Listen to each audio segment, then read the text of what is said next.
Hello, ladies and gentlemen. Well. This is something a little bit, uncomfortable, I guess you could say. I mean, uncomfortable in terms of our foreign safety and our ability to defend ourselves. Because, of course, for some apparent reason, our military has to be full of woke ideologues that think it's okay to, simply, allow this type of stuff to happen.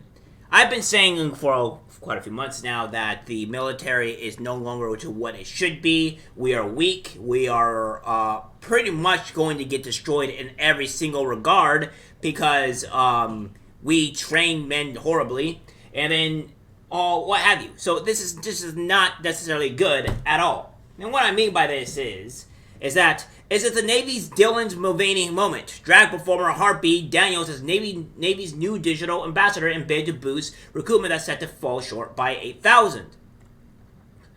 The United States Navy has turned to drag performer in its efforts to reach younger recruits on digital platforms on social media. But the thing is, even if you do stuff like this, you're only going to get the beta simps, terrible men that have nothing to they're just going to be fodder. They're not going to really be of use. There are these beta male simps that have no ability to actually perform in combat. And here's the thing. I don't ever want to go to the military. I don't feel like dying for my country when my country is really trying to kill me and it myself.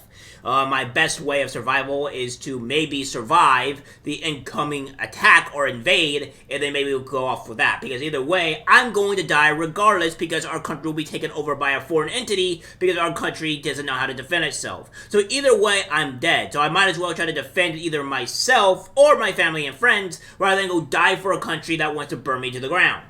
So, yeah. Yeoman second class Joshua Kelly, whose stage name is Harpy Daniels, announced on TikTok in November that he would be the Navy's first digital ambassador, highlighting his journey from performing on board beginning in 2018 and growing to become an advocate for those who were oppressed for years in the service. Kelly, who identifies as non-binary, was one of just 5 active sailors to participate as a digital ambassador for the Navy in its efforts to reach a wide range of potential candidates, as Moser told Daily Caller. None of the digital ambassadors were paid, the spokesperson said, and no promotional or recruiting materials with the ambassador exists. The campaign is reminiscent of Bud Light's partnership with Dylan Mulvaney, which led to an immediate backlash, cost billions, and caused the brand's sales to plummet. It's almost like these companies or these government entities are really just trying to destroy themselves instantly. It's just like they don't learn from like the Bud Light deal, so they decide to do the same thing as the Bud Light deal and then expect the same thing. This is not gonna happen, alright? And like, yeah, sure, you'll get fodder and then you'll lose the war. It doesn't matter. If you get fodder, you lose fodder. Play any RTS games? Let's see. RTS game. You load the game, and then you find out that you have some very weak troops, and then you have the other army to where they have very strong troops. This is the same thing that's going to happen in RTS.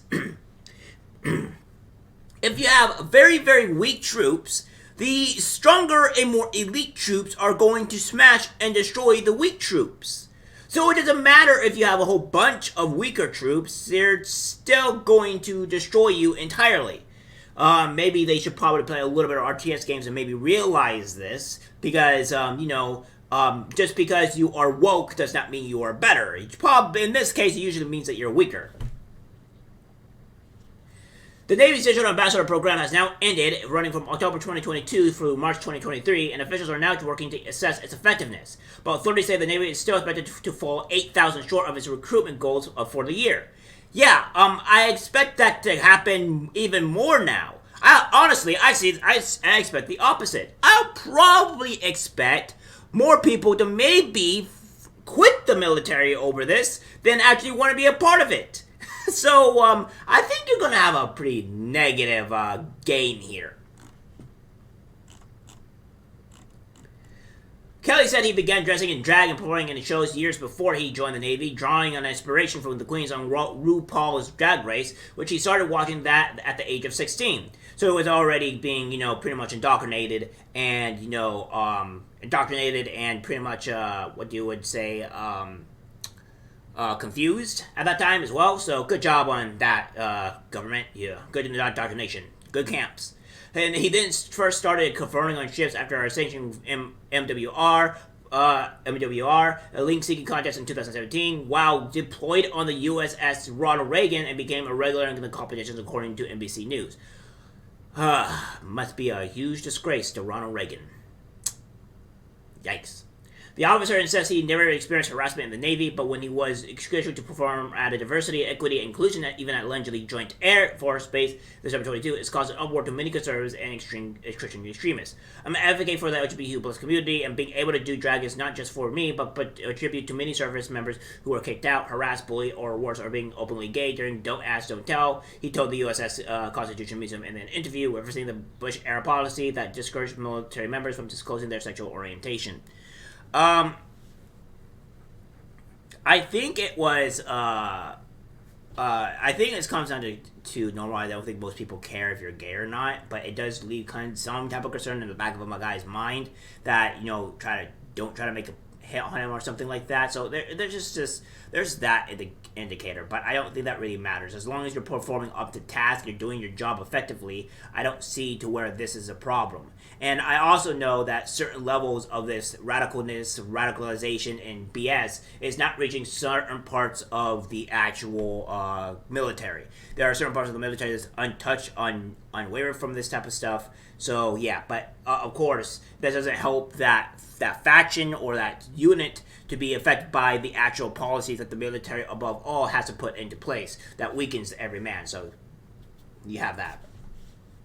It's also representation, and that is truly needed for a culture and organization that has shunned us for so long. And announcing that he would be a digital ambassador for the Navy, Kelly wrote that he experiences in the Navy have brought me so much strength, courage, and ambition to continue being an advocate and representative of queer sailors. The Navy's decision to promote Kelly was part of its larger efforts to reach Gen Z, and it ran a series of ads on social media platforms like Instagram, as well as on TV and streaming services tailored to the younger generation. The military branch even updated its diversity, equity, and inclusion statement, which is promoted prominently online. Our Navy is committed to enabling a workplace demographic similar to that of the nation it serves, the statement now reads. With nearly 50% of the recruitable talent coming from diverse talent, the Navy must be delivered to create a culture where every person, regardless of their background, has opportunity to succeed. Which I think that's already a thing that's going on in the military. You're just too stupid to really realize that. Now, of course, you're going to try to allow transgender people to come in, and that's going to cause a whole other mess of bloody issues. But, I mean, do the job, you're fine. Don't do the job, you have a problem. You're protecting this country, you're protecting civilians from getting killed. We don't need your SJW fucking bullshit into our military that's going to make us weaker.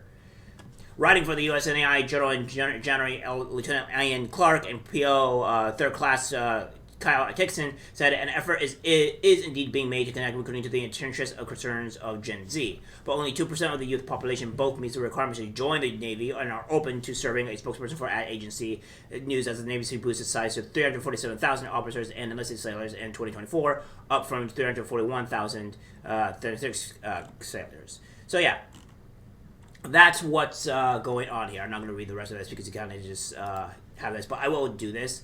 In FYT3, we expect to miss our active daily recruiting goal, 8,000 sailors short of our 37,700 goal. She continued, additionally, we expect to finish 3,000 sailors short of our 10,330 recruiting goal for the Navy Reserve. We are all using all available levers in 2023 to increase recruiting while maintaining our standards, which is not going to do good.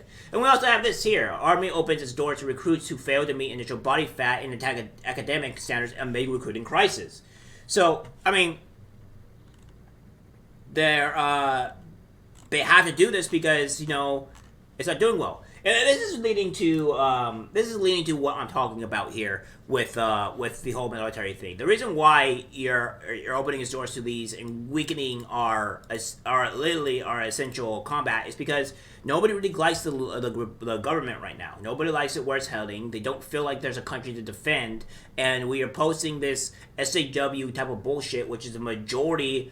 Which is not the majority of people, but the majority of people are just normal citizens trying to live their lives daily. You get this BS. You get this cancer that's in society. And, this is just what's going on here. And let me paint this something to the ladies here, all right? To the ladies that need to kind of understand what's going on. I'm going to say that women should not be allowed in the military. And let me rephrase this correctly.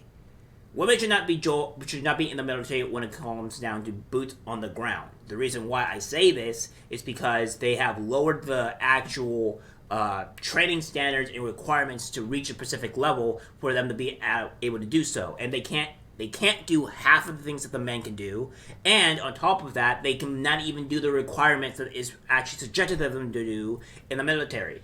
And then you also have this as well, to where it's not just the mere fact that that they're not able to do the requirements, but they're also suffering muscle atrophy to a great degree, and then they're also being able to become infertile. So yeah, that's a problem here.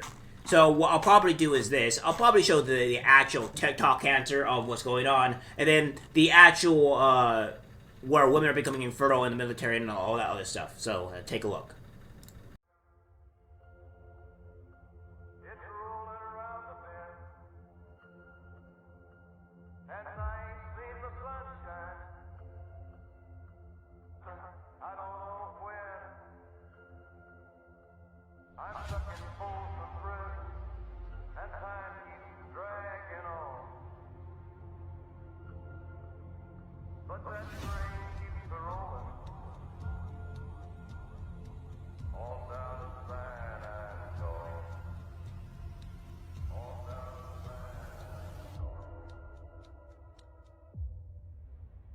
When I was just a baby,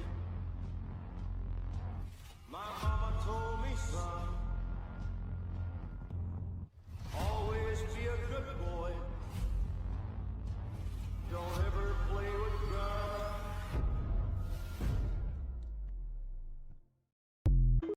guns. So the other question then I present is longevity. We're talking about opening up opportunities for females, but my concern that I point out in the article is that there's these gender-specific medical concerns that are going to come with opening these fields that I'm not so sure we've really thought about. And on the backside of that, there's going to be a cost associated with these medical conditions. And are we ready to pay the price for that? I guess that was my question about why you think that it's a bad idea, because you yourself, I mean, by all regards, you're a very high-achieving woman, not only in life, but in the military. And what you point out in this article is that you went through some of the rigorous training that the men did, and what happened to you? I've faced a lot of weight loss, muscle atrophy. I also developed polycystic ovarian syndrome, which for me resulted in infertility. It's a type of combat environment these days that's very strenuous, and I was only doing a portion of what our infantry brothers do. I'm physically fit, definitely one of the top in the females for physical fitness. However, I degraded. Now, ladies, I don't know if you guys have been told this, if any of you have been in the military or what have you, if they told that was going to happen to you.